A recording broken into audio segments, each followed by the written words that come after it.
South African President Cyril Ramaphosa announced this week that he will be sending an envoy to Zimbabwe amid allegations of state-sanctioned human rights abuses in the country. The Zimbabwean government has denied claims that there is a crackdown on anti-government corruption protesters, saying the police and military are enforcing COVID-19 related protocols. On social media, the hashtag Zimbabwean Lives Matter has gained traction. Joining us now is Zimbabwe's former Deputy Information Minister, Matonga, who joins us now via Skype. Mr. Matonga, very good evening to you. Thanks for joining us. Welcome. Thank you very much. It's a pleasure. First thing first, Mr. Matonga, on your assessment, how did Zimbabwe get to the point that it is at now? Basically, this is to do with economic fundamentals. When the new president, Emmerson Mnangagwa, took over from the First Republic, from former President Mugabe, the late, he inherited a 40% fiscal deficit. That means this is the difference between the total revenue and expenditure, which is an indication of the total borrowings needed by a government. So the reforms, to introduce reforms, they're painful. They're still very painful, meaning that obviously there's money supply chain has been affected. Things are expensive. There's also the issue of recession and depression. So really, what we were seeing in Zimbabwe is a result of that, of the economic fundamentals that the president is trying to fix. He's done an excellent job in terms of stabilizing the economy. He has introduced a new stock exchange. As you know, there was a lot of indiscipline in the economy, especially at the Zimbabwe Stock Exchange. There are three companies, major companies, that were trading on the Zimbabwe Stock Exchange, South African Stock Exchange, and London Stock Exchange. What it means, they were fungible, which means you could take your money from Zimbabwe and trade it in South Africa and London. So it was a loophole that was used by these big organizations. One of them, a South African company, Old Mutual, that's public knowledge, Citco. So they were mopping all the forex from the market and then traded on the Zimbabwe Stock Exchange. So a couple of weeks ago, the stock exchange was suspended, but it is open now. Rather than closing trading at the stock exchange, Zimbabwean government has now introduced the Victoria Falls Stock Exchange, which is basically you trade in forex, you'll be able to take your money out of the country. It's now an economic zone, which is very good and positive. But what I can assure you is that the reforms have been very painful. You've seen people going into the street, and again with the coronavirus, it hasn't done any favors to Zimbabwe. If you had a 40% fiscal deficit, it's massive. If you look at Greece, a couple of some years ago, it had 8%, and they got capital injection of about $100 billion. Zimbabwe got nothing. Mr. Matonga, you seem to be trivializing the deeper crisis that is currently engulfing Zimbabwe, and you seem to be heaping praises, from my analysis of what you've just said, you seem to be heaping praises on President Mnangagwa, yet he's been accused of, of implementing dictatorial tactics on former civilians. These, when you've got that fiscal deficit, what we're seeing are symptoms of those challenges.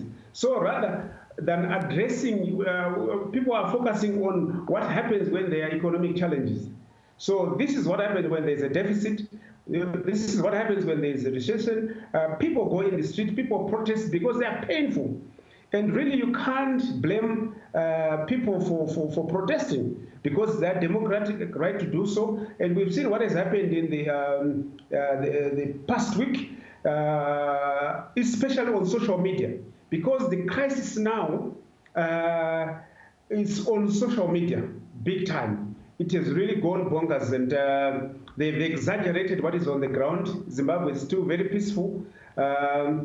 You see, it's also very irresponsible of any citizen of a country to encourage people to go into the street when there is coronavirus. There's no social distancing. There's no, people don't have enough protective gear. They don't have sanitizer. They don't have masks. So it's be very irresponsible for any citizen, no matter how strongly they feel about certain things. You can't encourage people to go into the street when there are restrictions. And the law is very clear. There are ways and means of dealing with challenges. But I don't think what happened, what was being encouraged is to remove a democratically elected government from power. When you remove them, there is no who is going to take over. It's illegal for starters. Let people go to vote. Right now, even if you look at the opposition, there is no opposition to talk about. They're very weak. They are fighting among themselves. And what it means again is you will see the president has been doing a lot of work in the background. He's a man of few words.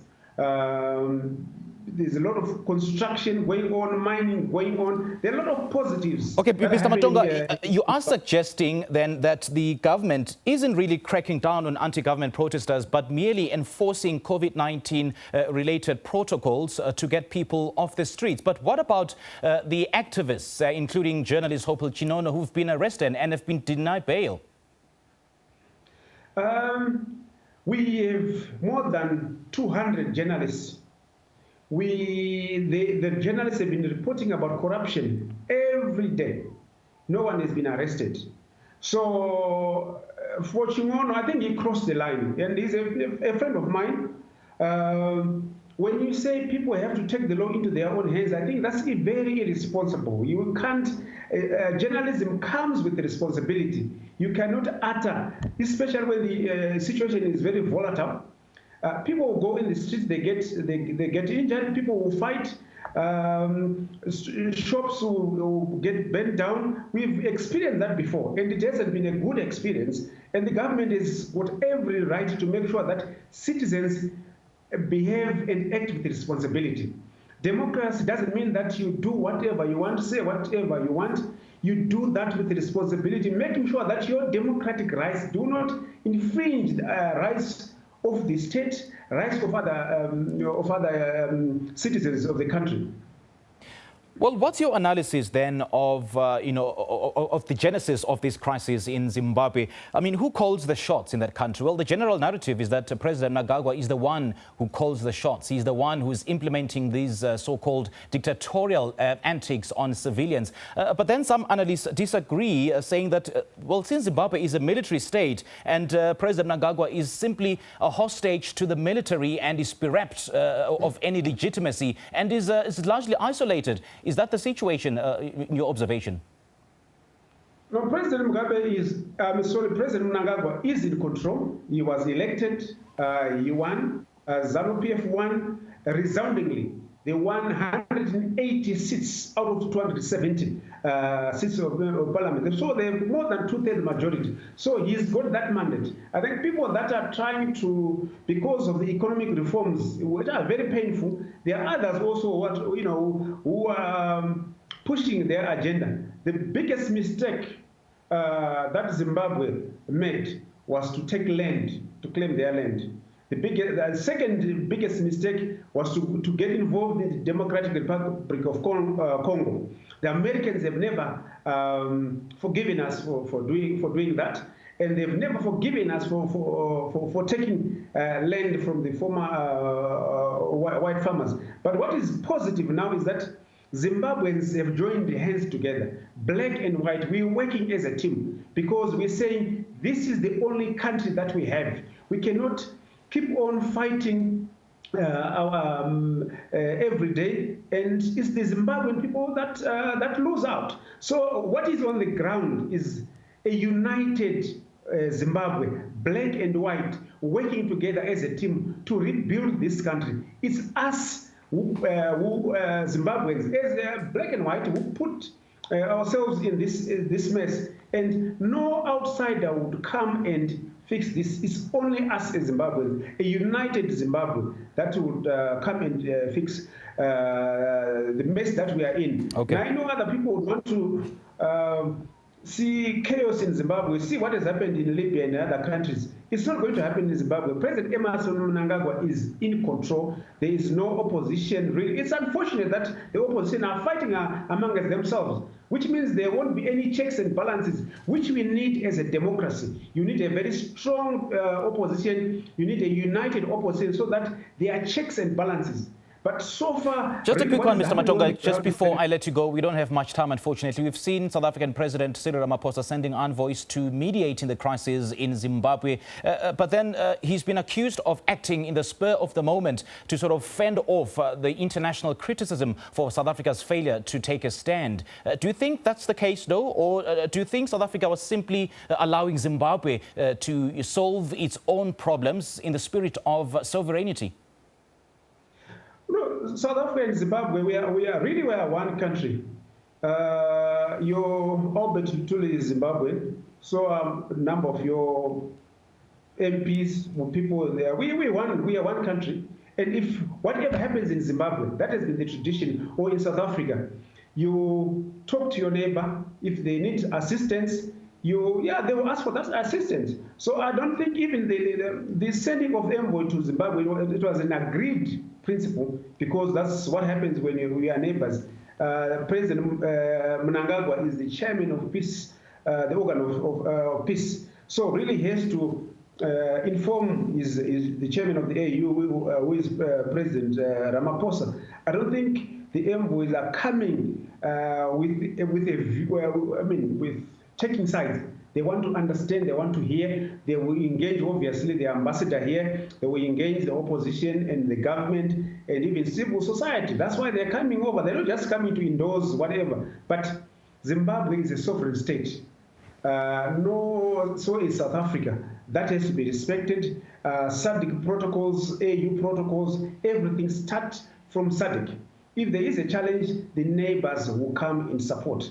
What we've seen really on social media, the chaos is on social media because people are abusing pictures from other countries from before and throwing those on social media. And in Zimbabwe, we're saying when Zimbabwe matters.